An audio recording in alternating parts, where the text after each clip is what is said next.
the end of the week.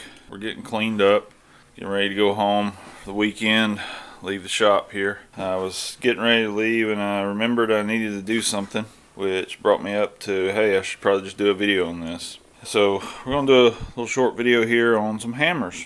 Pretty simple tool. I collect hammers. I really like hammers. Something that's always caught my eye. And I was taught most of my skills by the older generation. True craftsmen. So I want to talk about first a little pet peeve I have about hammers. Modern hammers. You don't see this much with older hammers.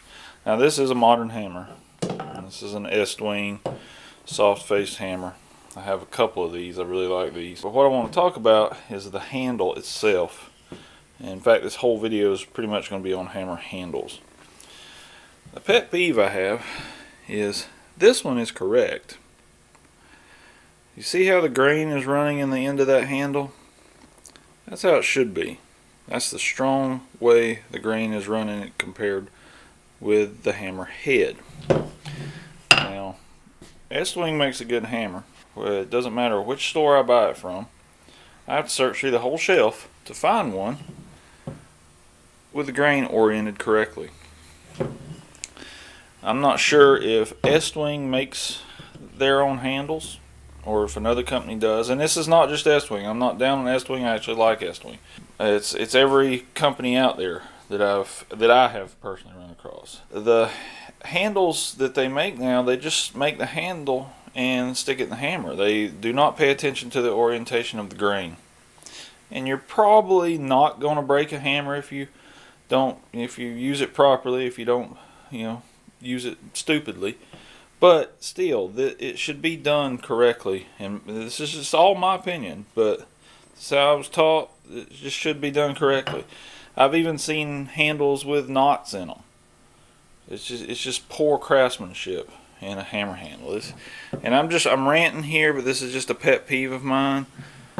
So it's something to think about. If you want your handles to last longer and be better and stronger, get one with the grain running the right way. And make sure it's running pretty much the right way all the way up, not twisted. I think most hammer handles are made out of hickory, but I've made my own handles out of oak and other woods and had good success with them. Now that point being made, it brings me to another point. Handles now, if you go buy a handle, now I'm partial to a wooden handle. A lot of people like the metal handles or fiberglass, so this is not going to really apply to you guys. And there's nothing wrong with a metal handle or a fiberglass handle. I just happen to like wood. It's more classic. It's got a natural shock absorber built in through the wood. It's just, I like that better. So this is all to my liking. But getting back to our point, hammer handles now come dry. They make the handle and they usually slather a coating of some sort of varnish on it or polyurethane or something, but they're dry. There's nothing in the wood. The handles used to be packed in linseed oil, and that would have soaked in the handle, and it wasn't a dry pack handle, and they would last a lot longer.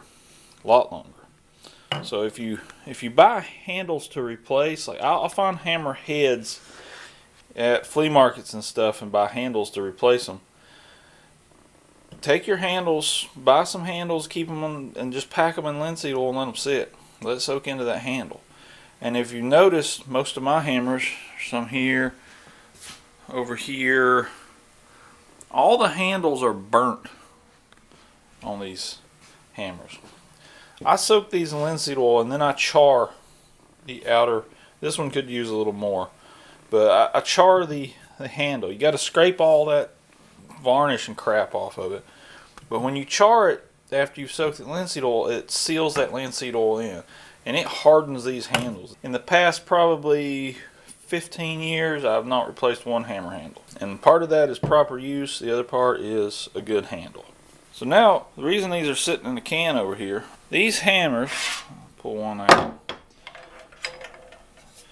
have gotten loose. You can see that a little bit. The handle's loose in the head. Now this happens with dry packed handles. Even though I've soaked them in linseed oil, they still dry out from time to time. And they're dry packed handles to start with. It just doesn't soak in like it did if you soak the handle without the head on it. So what I've done, I've cut.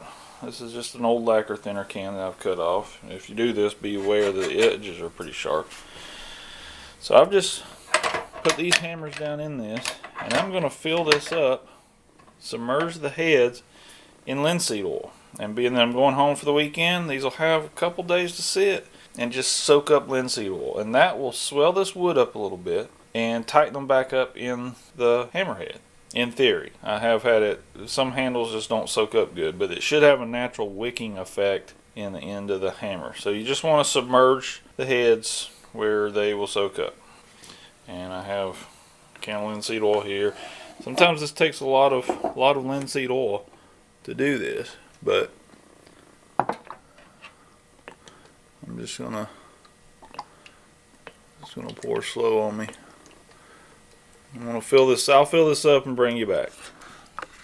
All right, we're back with the hammers here. You can see, took almost that whole can. This is a quart can. We just submerged the hammerheads in that. Now we're gonna let these sit over the weekend and soak up this linseed oil into the heads.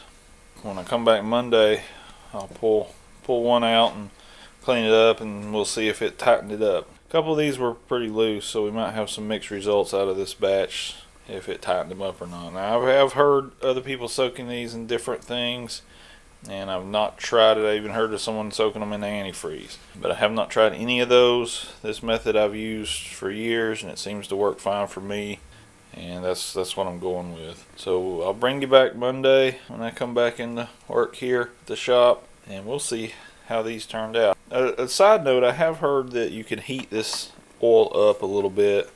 You may sit this on a hot plate or something for just a few minutes and get it a little warm and thin, and it might wick up quicker, but I haven't tried that. So I'll bring you back Monday and we'll see what this does. Alright, Monday morning, got the hammers out of the linseed oil, and we've got some varied results here. Kind of what I suspected. These heads have all tightened up in. This one that was extremely loose, you can see that it's still a little loose. It's tightened up a little bit, I can tell, but it's still loose. The rest of these have tightened up really nicely. This one was just extremely loose, so I don't use this hammer much, so I might put it back in and let it sit, just probably until I need it.